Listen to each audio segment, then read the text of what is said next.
Okay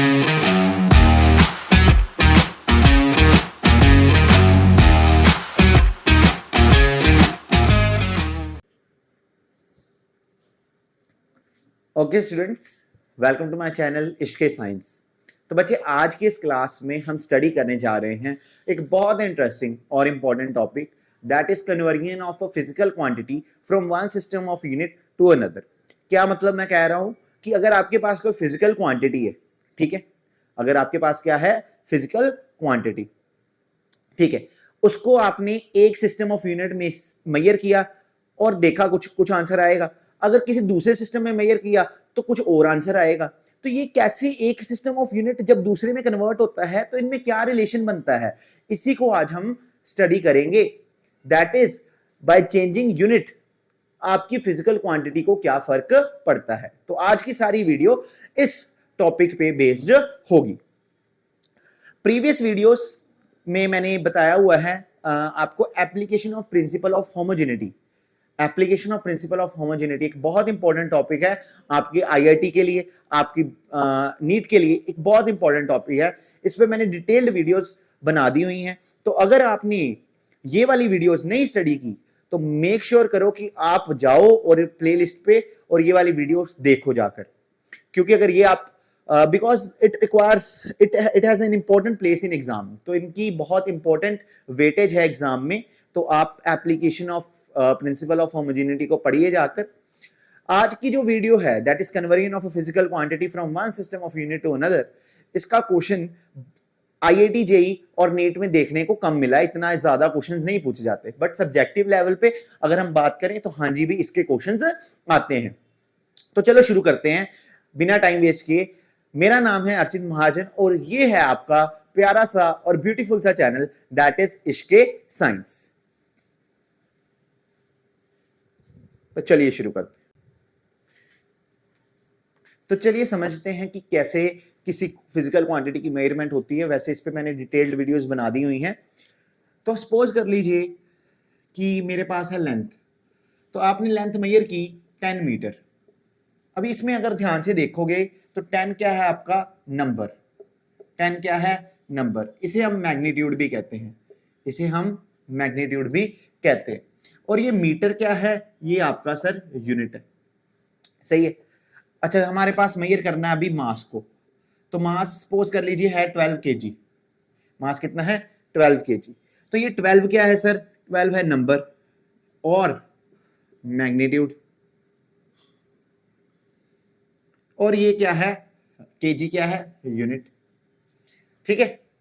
और जैसे time है तो टाइम जैसे आया 3 सेकंड, तो 3 क्या है, 3 सर है नंबर या हमारा मैग्नीट्यूड, और सेकंड क्या है यूनिट, सही है। तो मेरे को समझ ये आया कि सर कोई फिजिकल क्वांटिटी होगी, तो फिजिकल क्वांटिटी क्या होती है ये मैंने वीडियोस में बता दिया हुआ है। अगर आप मेरे सारे लेक्चर्स देखते आ रहे हो तो अभी इस पे मैं नहीं चर्चा कर रहा कि फिजिकल क्वांटिटी क्या होती है, मैं इस पे चर्चा कर रहा हूं कि फिजिकल क्वांटिटी को कभी भी मेजर करना है तो आपको क्या चाहिए होगा, नंबर टाइम्स यूनिट। क्या चाहिए होगा, नंबर और यूनिट। तो फिजिकल क्वांटिटी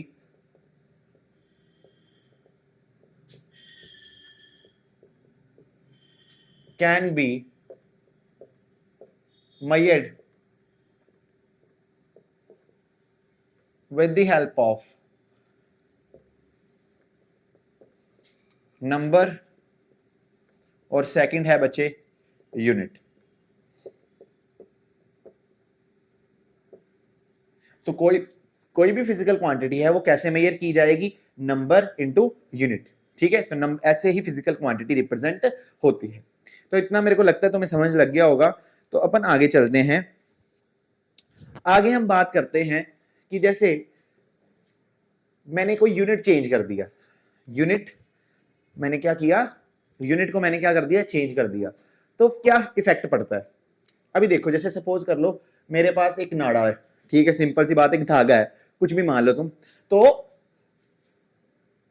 जो हमारे पास जो धागा है उसकी मैं मीटर स्केल में मेजर की लेंथ, तो मीटर स्केल में जब मैंने लेंथ मेजर की तो उसकी लेंथ आई 1 मीटर, सही है। मीटर स्केल में धागे की लेंथ कितनी आई, 1 मीटर।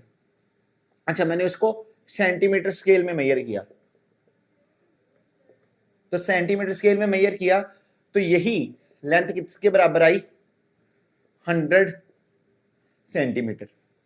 ठीक है, अभी मेरे को क्या समझ आया इस सिंपल से एक्सपेरिमेंट से, मेरे को ये समझ आया कि सर देखो physical quantity system unit, system change हुआ, यहां पर मीटर था, यहां पर यूनिट चेंज हुआ, यहां पर मीटर था, यहां पर क्या हो गया centimetre.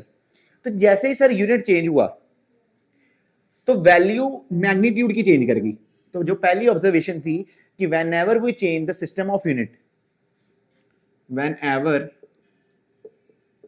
We change system of unit, जब कभी भी हम सिस्टम ऑफ यूनिट चेंज करेंगे, मतलब इनडायरेक्टली क्या कह रहे हैं, यूनिट्स को चेंज करेंगे, द मैग्नीट्यूड विल चेंज।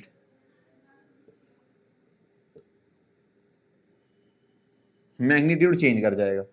और मैं आपको एक बात बता देता हूं कि दूसरी जो इंपॉर्टेंट बात है कि चाहे आपने मीटर स्केल में मेजर किया तो धागा तो उतना ही था, चाहे आपने सेंटीमीटर स्केल में किया धागा फिर भी उतना था। तो इसका मतलब कि फिजिकल क्वांटिटी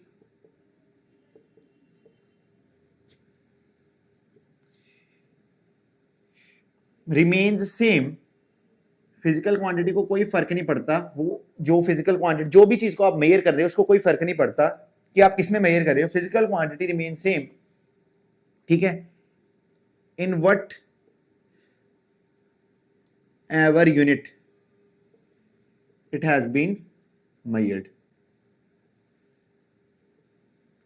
तो फिजिकल क्वांटिटी क्या रहती है, सेम रहती है। फिजिकल क्वांटिटी धागे की, धागा तो वही रहा, बिल्कुल क्लियर है, धागा क्या रहा, वही रहा, बस क्या चेंज हुआ, चेंज सर हुआ मैग्नीट्यूड। तो कैसे, जब यूनिट चेंज होता है तो सर क्या मेजर इफेक्ट आता है, मैग्नीट्यूड चेंज हो जाता है। यूनिट चेंज होने पे क्या इफेक्ट आता है सर, मैग्नीट्यूड चेंज आ जाता है, फिजिकल क्वांटिटी वैसे की ही वैसी रहती है। ठीक है, तो अभी मेरे को पता चला कि यार फिजिकल क्वांटिटी तो सेम रहेगी, तो ये तो एक कांस्टेंट वैल्यू है, तो इसका मतलब number is inversely proportional to unit, that is magnitude is inversely proportional to unit. Unit अगर बड़ा हुआ, अगर आपने बड़ा यूनिट को यूज किया, जैसे मीटर बड़ा है तो नंबर छोटा आएगा, और अगर आपने छोटे यूनिट को यूज किया तो नंबर बड़ा आएगा। जैसे सेंटीमीटर छोटा है तो नंबर क्या आया, बड़ा है। तो ये चीजें हमने समझी कि पहली जो पॉइंट है समझने वाला कि जब भी मैं यूनिट को चेंज करूंगा, जब भी सर मैं यूनिट को चेंज करूंगा मेरा नंबर चेंज हो जाएगा। दूसरी चीज समझी सर, जो वैल्यू जिसको आप मेजर कर रहे हो वो रिमेन इंटैक्ट, उसको कोई फर्क नहीं पड़ता, आप किसी भी सिस्टम में उसको मेजर कर लो। ठीक है, तीसरी चीज हमने समझी कि अगर फिजिकल क्वांटिटी को कोई फर्क नहीं पड़ा तो फर्क पड़ता है नंबर को। अगर आप बड़ा यूनिट मेजर कर रहे हो, बड़ा यूनिट लेके मेजर कर रहे हो, जैसे आपने मीटर एक लॉन्गर यूनिट लिया तो आपका जो नंबर आएगा वो छोटा आएगा, मैग्नीट्यूड छोटा आएगा। लेकिन अगर आपने छोटा यूनिट यूज किया तो मैग्नीट्यूड बड़ा आएगा। समझ आ गई इतनी बात? तो मेरे को लगता है इतनी बात तुम्हें क्लियर होगी है। इसके बाद अपन चलते हैं हमारे अगले कंसेप्ट की तरफ। तो चलिए स्टूडेंट्स, आगे हम समझते हैं। आगे ये है कंसेप्ट कि अगर फिजिकल क्वांटिटी सेम रही तो अगर पहला कोई यूनिट यूज किया आपने तो उसमें क्या आ जाएगा, n1 मैग्नीट्यूड आ जाएगा। अगर कोई दूसरा यूनिट यूज किया तो मैग्नीट्यूड कितना आ जाएगा, n2। अभी आपको क्या समझना है कि जैसे जरूरी नहीं है कि जो यूनिट है, जरूरी नहीं है कि सिर्फ एक यूनिट ही लगाओ, there can be multiple units. जरूरी नहीं है कि एक यूनिट ही लगाओ किसी फिजिकल क्वांटिटी पे, वहां पर क्या हो सकते हैं, मल्टीपल यूनिट्स लग सकते हैं। सर जैसे कि मोमेंटम की बात करते हैं। मोमेंटम किसके बराबर होता है, मास इनटू वेलोसिटी। मास किसके बराबर है, केजी के, और वेलोसिटी किसके बराबर है, मीटर पर सेकंड। तो यहां पर यूनिट्स आ जाएंगे केजी मीटर पर सेकंड। तो यूनिट्स क्या आ गए बच्चे, केजी मीटर पर सेकंड। तो मेरे को समझ क्या आया, समझ ये आया कि सर इसमें क्या है कि केजी भी है, मीटर भी है, पर सेकंड भी है। तो डिफरेंट यूनिट्स आए, तो डिफरेंट यूनिट आए मतलब एक पूरा सिस्टम बना लिया इन्होंने, यूनिट्स ने, इन सभी यूनिट्स ने क्या कर लिया, एक सिस्टम बना लिया जिसे हम कहते हैं सिस्टम ऑफ यूनिट्स। ठीक है, अभी मैं आपको एक और चीज बता देना चाहता हूं कि जैसे मोमेंटम का फॉर्मूला होता है मास इनटू वेलोसिटी, और मास की डायमेंशन m1 है और वेलोसिटी की L1 t माइनस 1 है, तो दोनों को मल्टीप्लाई करा देंगे तो m1 L1 t माइनस 1 आ जाएगा। दोनों को क्या करा दिया बच्चे, मल्टीप्लाई करा दिया, तो क्या आ गया, m1 L1 t माइनस 1 आ गया। अभी अगर आप ध्यान से देखो तो जो डायमेंशंस होती हैं ना वही वैसे यूनिट्स होते हैं। तो यहां पर अगर मास था तो मास kg रेज़ टू पावर 1 था, लेंथ थी, लेंथ मीटर में मेजर हुई तो मीटर रेज़ टू पावर 1 होगा, और ये पर सेकंड। तो इसका मतलब कि डायमेंशन डिसाइड्स द यूनिट। तो सेकंड हमें पता चल गया कि डायमेंशंस जो होती हैं वो डिसाइड करती हैं यूनिट्स को। ठीक है, यूनिट्स या रेपिटेशन ऑफ यूनिट्स। जैसे यहां पर मैं कह देता वॉल्यूम, तो वॉल्यूम क्या होता है बच्चे, लेंथ की क्यूब होती है volume. Volume is nothing but length cube. ठीक है, तो इसके यूनिट क्या आएंगे, अभी जैसे मीटर यूज किया तो मीटर क्यूब आ गया। ठीक है, तो इतना मेरे को समझ आ गया कि जैसी डायमेंशन, जो भी डायमेंशन है वैसे ही यूनिट बनेंगे। ठीक है, यूनिट की आपकी मर्जी होती है कि आपने क्या रखने हैं, पर यूनिट रखने ऐसे पड़ेंगे, जैसे अगर केजी की जगह मैं ग्राम रख देता, मीटर की जगह सेंटीमीटर रख देता और टाइम की जगह पर सेकंड रखता, तो ग्राम सेंटीमीटर पर सेकंड बन जाता। ठीक है, तो पर मैंने जो पॉइंट है वो पॉइंट ये है कि dimension decide repetition of a unit और slash arrangement of a unit in a physical quantity।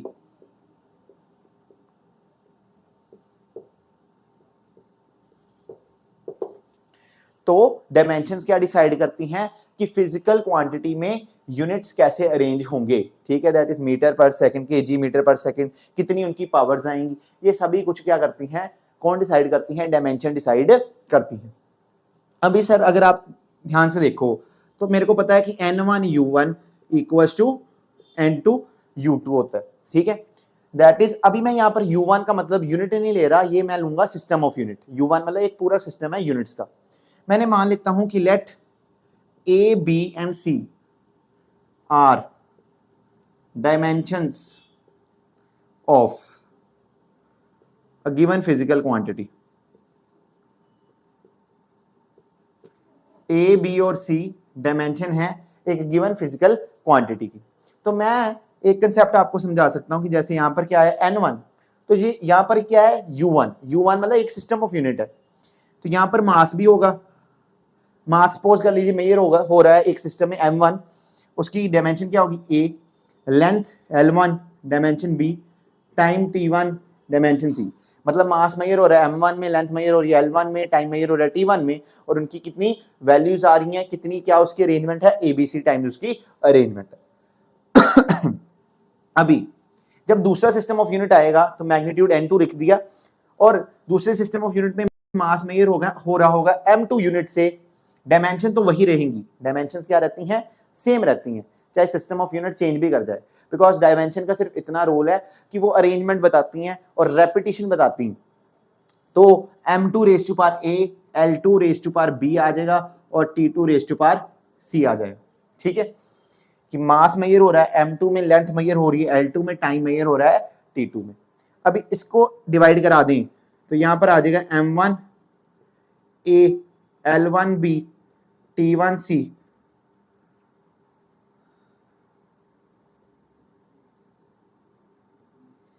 Upon m2 a, l2 b, t2 c। तो यहां से मैंने एक फॉर्मूला डिराइव कर लिया n2 का, दैट इज दिस फॉर्मूला। इसको सिंप्लीफाइड फॉर्म में अपन आगे लिखेंगे, और यहां पर ही लिख देता हूं, चलो मैं n2 को m1 by m2 raise to power a, just a second, n2 equals to n1 m1 m2 raise to power a, l1 upon l2 raise to power b, t1 upon t2 raise to power c। तो बच्चे ये आपका formula बन गया ये formula आपने use करना है। और आप किसी भी यूनिट को अगर कन्वर्ट करते हो, एक सिस्टम को दूसरे यूनिट में कन्वर्ट करते हो, तो कुछ नहीं है, आपको कैसे इस फॉर्मूले को अप्लाई करना है वो मैं आगे समझाऊंगा आपको। लेकिन अभी आप सिर्फ इतना याद रखो कि ये फॉर्मूला हम यूज करेंगे अगर किसी भी सिस्टम को एक यूनिट में से दूसरे सिस्टम में लेके जाना है, और ये बता देगा कि हमें मैग्नीट्यूड कितना आएगा। तो मेरे को लगता है तुम्हें इतनी चीज समझ लग गई होगी, ठीक है। तो इसको नोट करना है तो नोट कर लीजिएगा, ठीक है। हम चलते हैं आगे।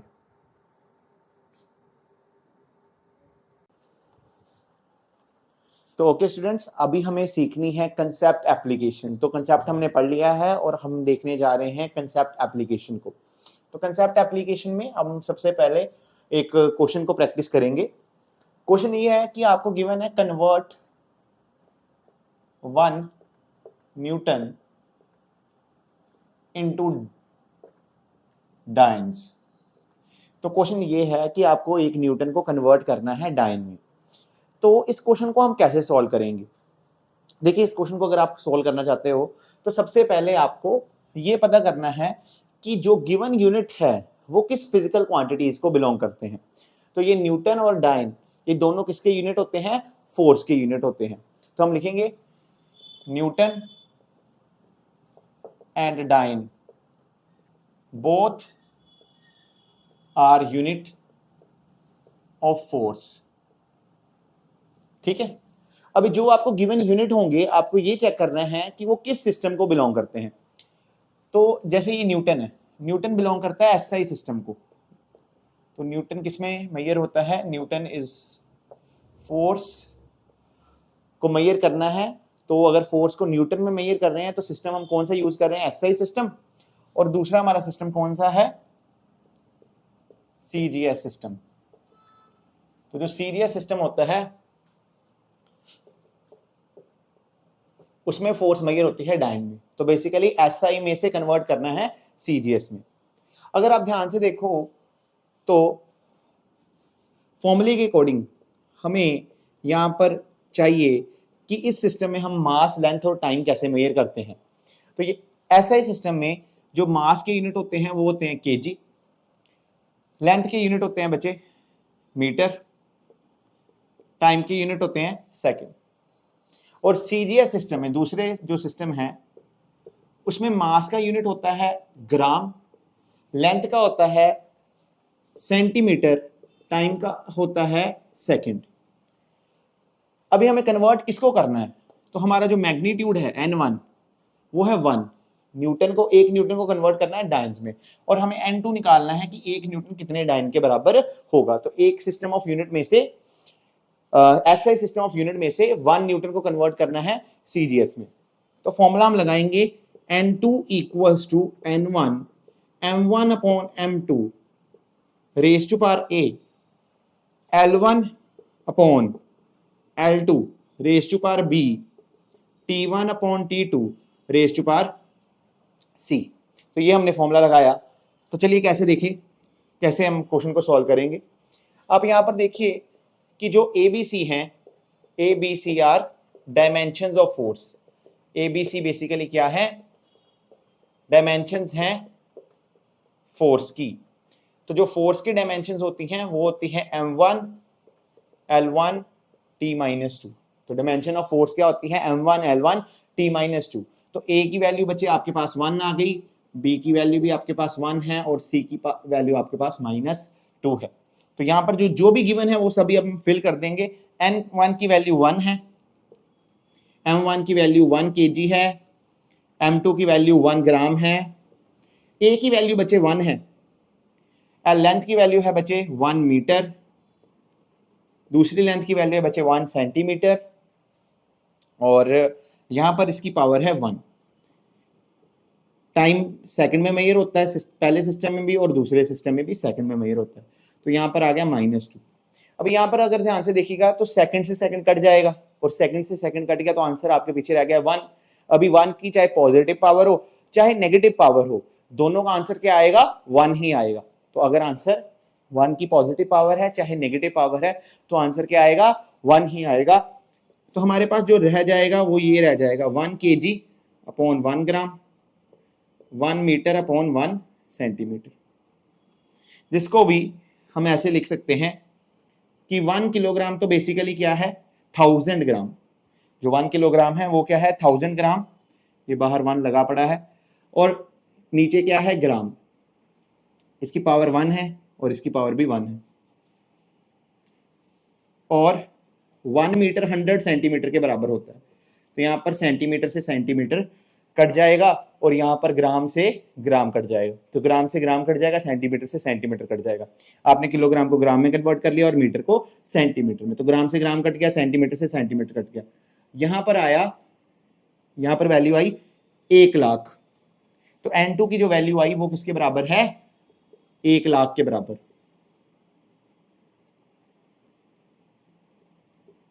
तो 1 लाख के बराबर N2 की वैल्यू है। तो हम 1 लाख को 10⁵ भी लिख सकते हैं। तो हम लिख सकते हैं कि 1 न्यूटन 1 लाख डाइन्स के बराबर होता है। 1 न्यूटन 1 लाख डाइन्स के बराबर होता है, तभी हम कहते हैं 1 न्यूटन इक्वल्स टू 10⁵ डाइन। तो 1 न्यूटन किसके बराबर होता है 10⁵ डाइन के।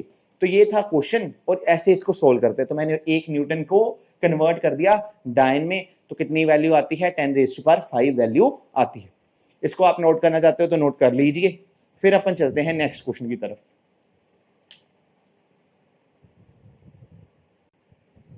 तो चलिए बच्चे अपन नेक्स्ट क्वेश्चन की तरफ चलते हैं। नेक्स्ट क्वेश्चन हमें क्या कहता है, नेक्स्ट क्वेश्चन ये है कि आपको कन्वर्ट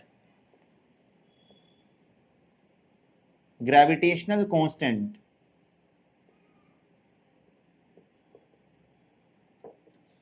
from SI system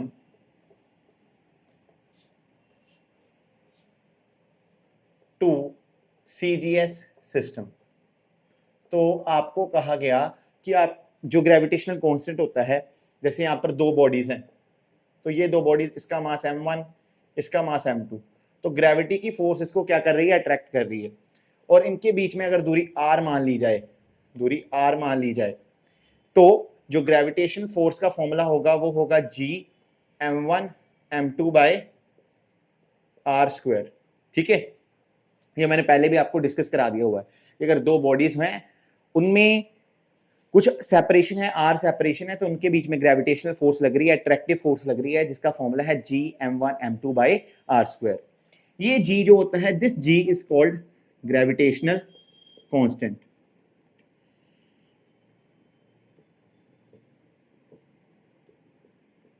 और इसकी SI सिस्टम में जो वैल्यू होती है वो होती है 6.67 इंटू 10⁻⁻11 पर kg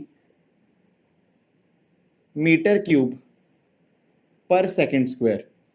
तो ये इसकी वैल्यू होती है, ये आपको क्वेश्चन में गिवन होगी। तो वो इन्होंने गिवन की हुई है वैल्यू कि SI सिस्टम में जो G होता है, G की वैल्यू 6.67 इंटू 10⁻⁻11 पर केजी मीटर क्यूब पर सेकेंड स्क्वायर है। तो ये गिवन है SI सिस्टम में। अभी आपको क्या करना है, आपको बेसिकली कन्वर्ट करना है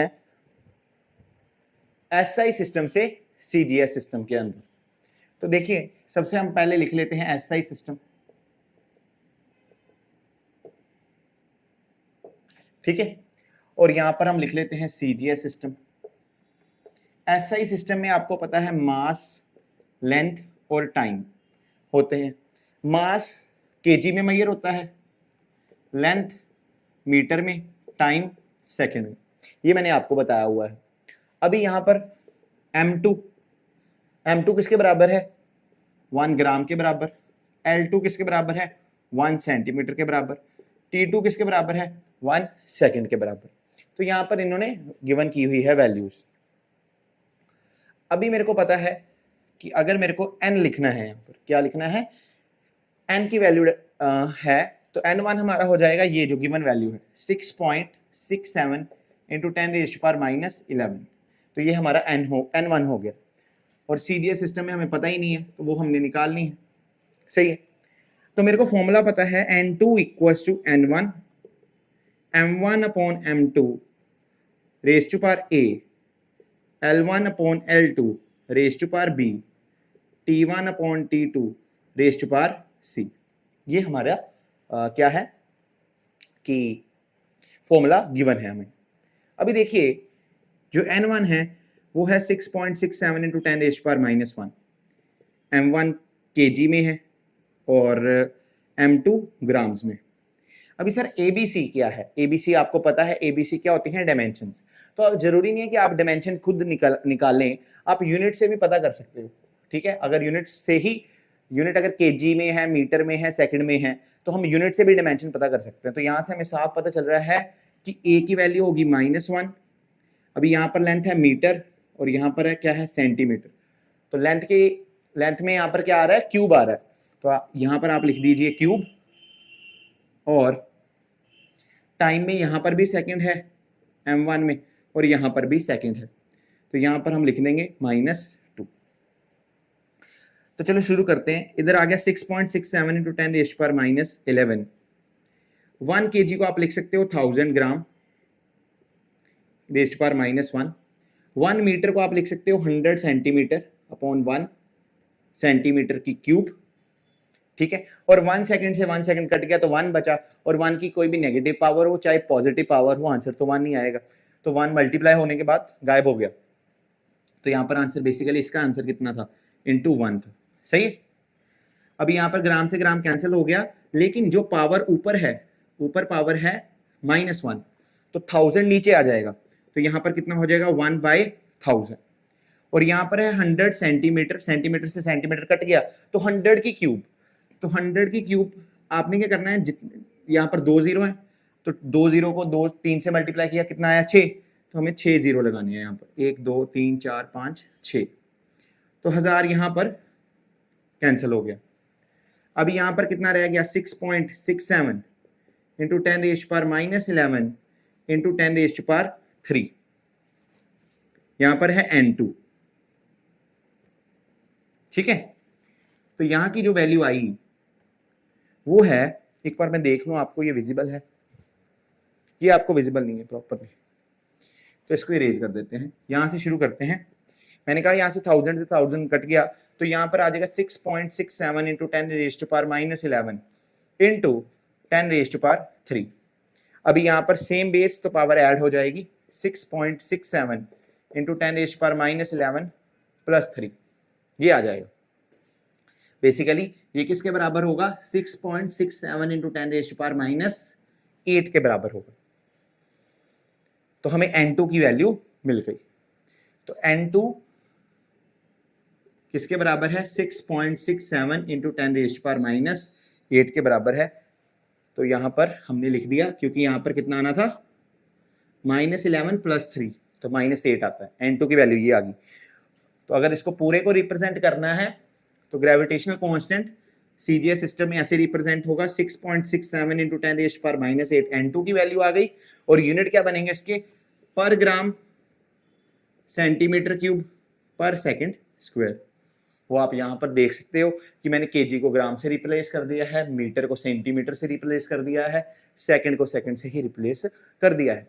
तो आपकी हमने ग्रेविटेशनल कांस्टेंट को एसआई सिस्टम में कन्वर्ट कर दिया है सीजीएस सिस्टम में। तो मेरे को लगता है तुम्हें ये समझ लग गई होगी। आगे हम अगले क्वेश्चन पे चलते हैं। तो अगर आप इसको नोट करना चाहते हो तो नोट कर सकते हो।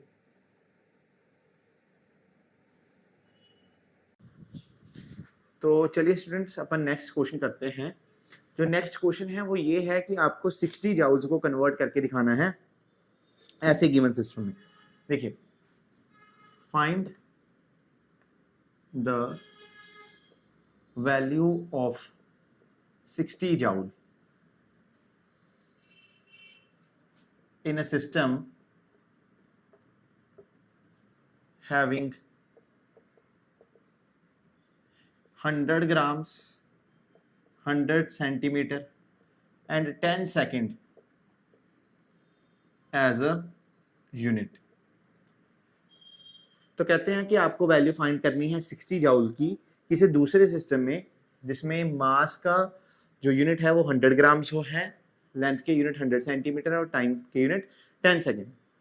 तो अपन लिखते हैं कि जैसे यहाँ पर हमें समझ आया कि यहाँ पर वर्ड जाउल यूज हुआ है, तो joule is a unit of work done. तो जाउल क्या है? Joule is a unit of work done. तो कितना वर्क होता है वो किसमें मेजर किया जाता है? जाउल्स में मेजर किया जाता है। तो ये हमें समझ लगी। अभी अपन लिखते हैं कि पहला जो जाउल है, जाउल किस में होता है? Joule is in SI system of unit. किस सिस्टम में होता है? एसआई सिस्टम ऑफ यूनिट में होता है। तो एसआई सिस्टम ऑफ यूनिट हम लिख लेते हैं M1 L1 T1।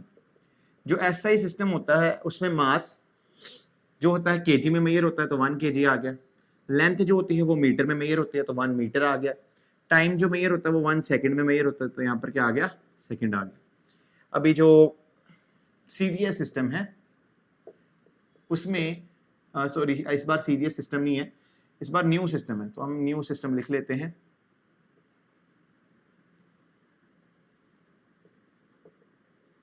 New system, इस बार सीजीएस सिस्टम नहीं है। तो मास किस में मेजर हो रहा है? 100 ग्राम्स में। लेंथ 100 सेंटीमीटर की टर्म में, और जो टाइम है वो 10 सेकंड की टर्म में मेजर हो रहा है। तो आपको कन्वर्ट करनी है, जो आपका N1 है 60 जाउल, तो N1 आपका 60 हो गया, इसको कन्वर्ट करना है इसमें। अब यहाँ पर वर्क डन है, और वर्क डन की डायमेंशंस आपको पता होनी चाहिए, वो होती है M1 L2 T-2। तो अगर स्टूडेंट्स आपको पता नहीं है कि डायमेंशंस फाइंड कैसे करते हैं, तो आप मेरी प्लेलिस्ट में जाइए यूनिट्स एंड डायमेंशन की, वहां पर मैंने काफी ग्रेट डिटेल में आपको बताया हुआ है फाइंडिंग द डायमेंशंस। ठीक है, 2 वीडियोस हैं, उन दोनों वीडियोस को देख लिए तो फिर आपको हर फिजिकल क्वांटिटी की डायमेंशन पता होगी। तो यहाँ पर N1 60 है और यहाँ पर आपको N2 फाइंड करना है। तो फॉर्मूला लगाएंगे N2 equals to N1 M1 upon M2 raise to power A, L1 upon L2 raise to power B, T1 upon T2 raise to power C formula लगाएंगे हम।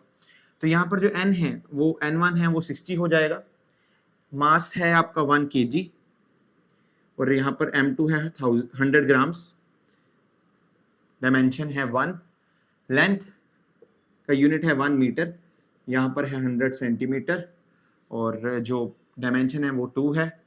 टाइम का यूनिट है 1 second यहाँ M1, और जो दूसरा system है वो वहाँ है 10 सेकेंड, और यहाँ पर पावर है -2। तो चलो शुरू करते हैं। देखिए 60 है तो 1 kg को आप पहले 1000 ग्राम्स लिख लीजिए। ठीक है, 1 मीटर को आप यहाँ पर 100 सेंटीमीटर लिख सकते हो, और यहाँ पर क्या आ जाएगा?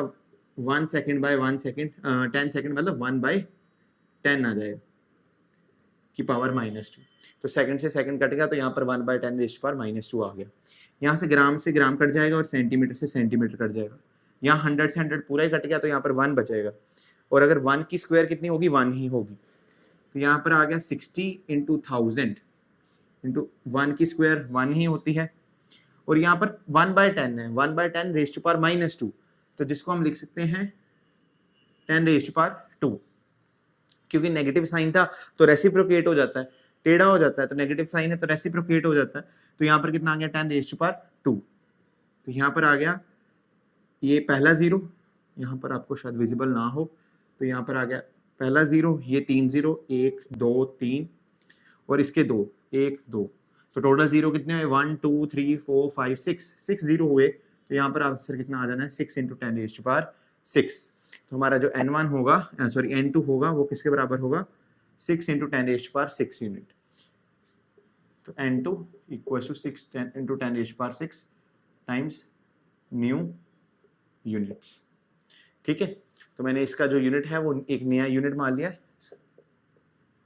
ठीक है, तो हमने N2 की वैल्यू निकाल ली। तो मेरे को लगता है आपको प्रॉपरली समझ लग गया होगा, वरना एक बार मैं फिर डिस्कस करा देता हूँ कि यहाँ पर आपको 60 जाउल है, जाउल यूनिट होता है वर्क डन का। वर्क डन जो है वो जाउल्स में मेजर किया जाता है। अगर जाउल में मेजर किया है तो एसआई सिस्टम है। तो यहाँ पर N1 की वैल्यू 60 है, मास की वैल्यू 1 kg, लेंथ की 1 मीटर, टाइम की 1 सेकेंड। मास की यहाँ पर वैल्यू कितनी है? दूसरे सिस्टम में 100 ग्राम, लेंथ की 100 सेंटीमीटर, टाइम की 10 सेकेंड। तो यहाँ पर वैल्यूज लिख दी। फिर सिंपल अपन फॉर्मूला एप्लीकेशन का पार्ट रह गया, फॉर्मूला अप्लाई किया, N2 equals to N1, M1 upon M2A, L1 upon L2B, T1 upon T2C, where A, B, C are the dimensions. तो वर्क डन की डायमेंशन होती है 1, 2 और -2। इनको मैंने पुट किया और इनमें मैंने वैल्यूज सब्स्टिट्यूट की, तो ये मेरे वैल्यूज आ गई। अभी मैंने केजी को ग्राम में कन्वर्ट किया और मीटर को सेंटीमीटर में, तो ये तो बिल्कुल कैंसिल हो गया, तो यहाँ पर 1 की स्क्वायर होगी तो 1 बच गया। यहाँ पर 1/10 है, पावर -2 है, तो ये 10⁻²⁵ बन गया, और यहाँ पर 60 × 1000 आ जाएगा। तो यहाँ पर कितने जीरो हैं? 6 जीरो हैं, तो हम ऐसे भी लिख सकते हैं, तो 6 × 10⁻6 लिखा जा सकता है। तो मेरे को लगता है तुम्हें समझ लग गई है। If you want to note you can.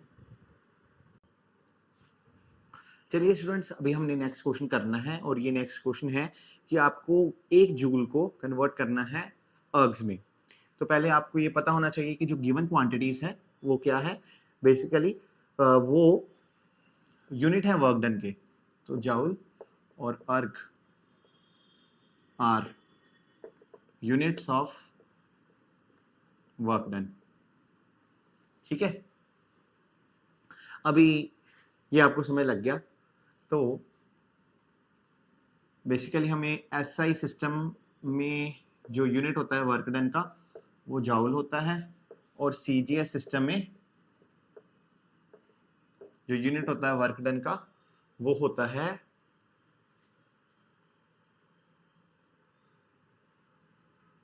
अर्ग। ठीक है, जो सीजीएस सिस्टम है वो वर्क डन का यूनिट क्या होता है? अर्ग होता है। ठीक है, अभी हमें क्या करना है, हमें मास की यूनिट मेजर करने हैं। तो मास लेंथ टाइम किस में मेजर होता है?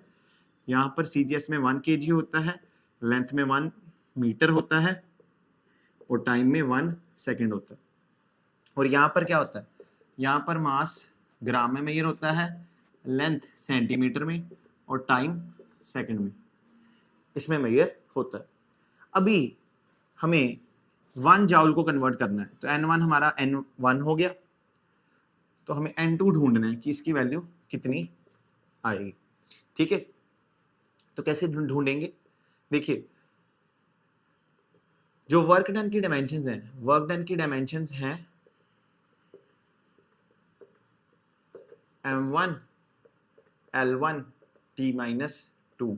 ये क्या है? डायमेंशंस ऑफ वर्क डन है, तो इनको यूज करके ढूंढेंगे। देखिए, फॉर्मूला आपको पता है, N2 equals to N1 M1 upon M2 raise to power A, L1 upon L2 raise to power B, T1 upon T2 raise to power C। अभी यहां पर N1 की वैल्यू जो है वो 1 है, M1 की वैल्यू 1 kg है, M2 की वैल्यू 1 ग्राम है, और यहां पर पावर कितनी है? जो पावर है वो है, डायमेंशन है 1। आगे लेंथ की वैल्यू कितनी है? 1 मीटर लेंथ की। दूसरे सिस्टम में 1 सेकंड, तो यहाँ पर M1 L2 आना है, यहाँ पर डायमेंशन गलत हो गई, यहाँ पर L2 आएगा। ठीक है, और यहाँ पर कितना आएगा? 1 सेकंड अपॉन 1 सेकंड की पावर -2। तो यहाँ पर मैंने वैल्यूज फिल कर दी। अभी 1 kg को आप लिख सकते हो 1000 ग्राम, सही है, इसकी पावर 1 आ जाएगी। 1 मीटर को आप लिख सकते हो 100 सेंटीमीटर, इसकी पावर 2 है। सेकंड से सेकंड कट गया, तो आंसर कितना आया? 1।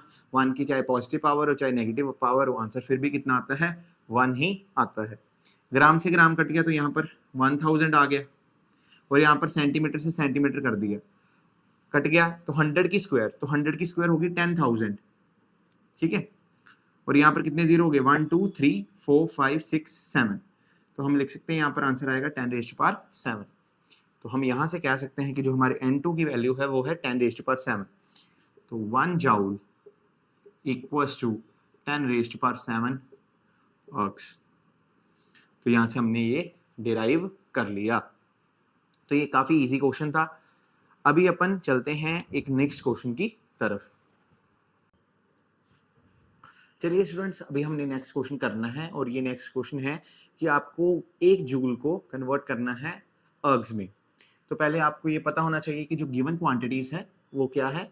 बेसिकली वो यूनिट है वर्क डन के, तो जूल और erg are units of work done. ठीक है, अभी ये आपको समझ लग गया। तो बेसिकली हमें एसआई सिस्टम में जो यूनिट होता है वर्क डन का वो जाउल होता है, और सीजीएस सिस्टम में जो यूनिट होता है वर्क डन का वो होता है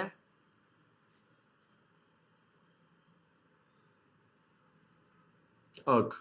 ठीक है, जो सीजीएस सिस्टम में वो वर्क डन का यूनिट क्या होता है, अर्ग होता है। ठीक है, अभी हमें क्या करना है, हमें मास की यूनिट मेजर करने हैं। तो मास लेंथ टाइम किस में मेजर होता है, यहाँ पर सीजीएस में 1 kg होता है, लेंथ में 1 मीटर होता है, और टाइम में 1 सेकेंड होता है। और यहाँ पर क्या होता है, यहाँ पर मास ग्राम में मेजर होता है, लेंथ सेंटीमीटर में, और टाइम सेकंड में, इसमें मेजर होता है।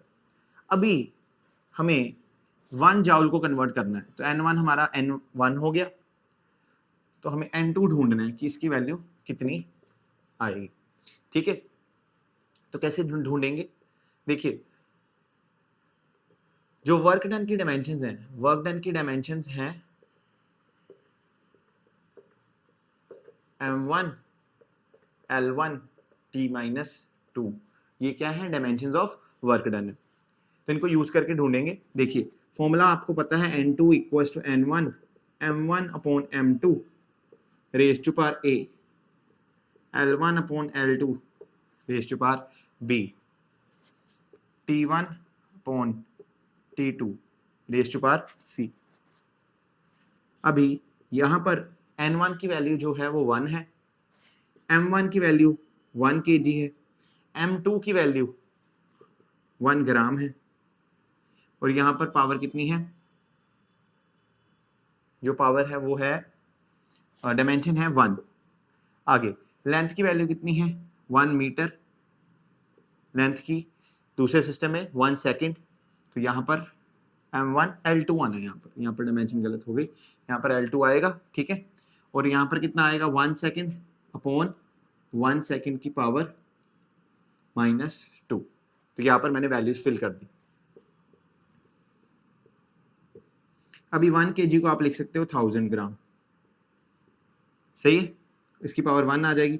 1 मीटर को आप लिख सकते हो 100 सेंटीमीटर, इसकी पावर 2 है। सेकंड से सेकंड कट गया तो आंसर कितना आया, 1। 1 की चाहे पॉजिटिव पावर हो चाहे नेगेटिव पावर हो, आंसर फिर भी कितना आता है, 1 ही आता है। ग्राम से ग्राम कट गया तो यहाँ पर 1000 आ गया, और यहाँ पर सेंटीमीटर से सेंटीमीटर कर दिया, कट गया तो 100 की स्क्वायर, तो 100 की स्क्वायर होगी 10,000। ठीक है, और यहाँ पर कितने जीरो हो गए, 1 2 3 4 5 6 7, तो हम लिख सकते हैं यहाँ पर आंसर आएगा 10⁻⁷। तो हम यहाँ से कह सकते हैं कि जो हमारे N2 की वैल्यू है वो है 10⁻⁷। तो 1 जाउल इक्वल्स टू 10⁻⁷ अर्ग्स। तो यहाँ से हमने ये डिराइव कर लिया। तो ये काफी इजी क्वेश्चन था। अभी अपन चलते हैं एक नेक्स्ट क्वेश्चन की तरफ। तो बच्चे अभी हमने इस क्वेश्चन को सोल्व करना है। क्वेश्चन ये है कि सीजीएस सिस्टम ऑफ यूनिट में जो सिग्मा की वैल्यू है, सिग्मा क्या होता है, स्टीफन्स कांस्टेंट, यहाँ पर गिवन किया गया है कि the value of Stefan constant that is sigma is equal to this. ठीक है, और ये वैल्यू है, find the value in SI system. तो यहाँ पर देखो बच्चे यूनिट्स बहुत ज्यादा हैं, तो इसका मतलब यहाँ से हम डिसाइड कर सकते हैं कि डायमेंशंस भी बहुत बड़ी होंगी। जब भी ऐसा क्वेश्चन आ जाए कि यूनिट्स बहुत ज्यादा हैं, तो इससे हमने ये डिसाइड कर लिया कि डायमेंशन बहुत बड़ी बड़ी होगी। यहाँ पर देखो k⁻⁻4 लिखा हुआ है, तो हमें जरूरी नहीं है कि हम N2 इक्वल टू N1 वाला फॉर्मूला अप्लाई करें, वो हमारे लिए काफी हेक्टिक हो जाएगा। इससे अच्छा क्या है कि हम डायरेक्ट रिलेशन को यूज करें, direct relation between the units को यूज करें। तो कैसे करेंगे, 5.67 इंटू यहाँ पर 10⁻⁻5 है, यहाँ पर है अर्ग पर सेकेंड पर सेंटीमीटर स्क्वायर पर केल्विन रेज़ टू पावर -4। तो आपको पता है कि मैंने अभी पिछले क्वेश्चन में पढ़ाया कि जो 1 जूल होता है वो 10⁻⁷ अर्ग्स के बराबर होता है। ठीक है, तो यहाँ पर हम डायरेक्टली लिख सकते हैं कि जो 1 अर्ग होगा वो 10⁻⁷ जूल होगा। जूल एसआई में है, ये सीजीएस में। ठीक है, तो सीजीएस में से एसआई करना है, तो अभी हम इसमें वैल्यू सब्स्टिट्यूट करते रहेंगे। तो यहाँ पर आ जाएगा 5.67 इंटू 10⁻⁻5 इंटू 10⁻⁻7 जूल। अभी जो जहां पर है, यहां पर आ गया पर सेकंड। अभी आपको पता है कि चाहे सीजीएस है चाहे आपका एसआई है, दोनों में यूनिट क्या होते हैं, सेकंड, तो इसको कोई फर्क नहीं पड़ेगा, यहाँ पर सेकंड ही रहेगा। अभी पर सेंटीमीटर आया, क्या आया, पर सेंटीमीटर। तो जो पर सेंटीमीटर आया, तो मेरे को पता है 1 मीटर 100 सेंटीमीटर क्या होता है, तो 1 सेंटीमीटर 1/100 सेंटीमीटर्स का हो जाएगा। तो यहाँ पर 10⁻⁻2 मीटर आ जाएगा। तो 1 सेंटीमीटर 10⁻⁻2 मीटर के बराबर होगा। तो ये इसकी वैल्यू मैंने यहाँ पर फिल कर दी, क्योंकि ये सीजीएस को बिलोंग करता है और ये एसआई को बिलोंग करता है। और यहाँ पर क्या आ जाएगा, K⁻⁻4, क्योंकि जो केल्विन होता है वही यूनिट यूज होता है, चाहे सीजीएस है चाहे एसआई है। तो अभी इसको सॉल्व करेंगे तो यहाँ पर क्या आएगा, 5.67 इंटू 10⁻⁻5 जाउल पर सेकेंड। यहाँ पर 10⁻⁻2 है और पावर भी -2 है, तो अंदर मल्टीप्लाई हो जाएंगी और यहाँ पर आ जाएगा 10⁻4 पर मीटर स्क्वायर पर केल्विन रेज़ टू पावर 4। ठीक है, तो अभी मैंने 10 की पावर जितनी भी है उनको इकट्ठा कर दें। यहाँ पर एक 10⁻⁻7 नहीं लिखा, जाउल पर सेकेंड।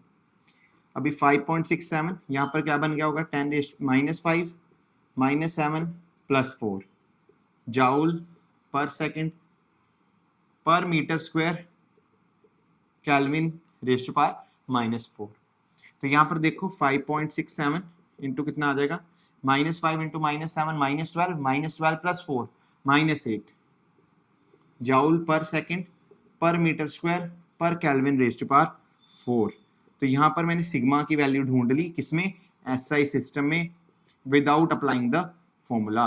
तो जब काफी हैक्टिक आपको यूनिट्स दिए होते हैं, मतलब काफी लंबे लंबे यूनिट्स दिए होते हैं, तो तब ये फेवरेबल नहीं है कि आप n2 = n1 वाला फॉर्मूला लगाएं, वो काफी लंबा हो जाएगा। आप क्या करें कि जो गिवन यूनिट है उनको कन्वर्ट करने की कोशिश करें, तो इससे क्वेश्चन काफी आसान हो जाएगा। होप कि आपको ये सारी वीडियो समझ लगी है। अगर आपको कोई भी दिक्कत है तो कमेंट कर दीजिएगा, उस पर मैं ज़रूर रिस्पॉन्ड करूँगा। और अगर आपको ये चैनल अच्छा लग रहा है, आपको पूरी वीडियो समझ आई, तो please like the video and subscribe the channel. Thank you.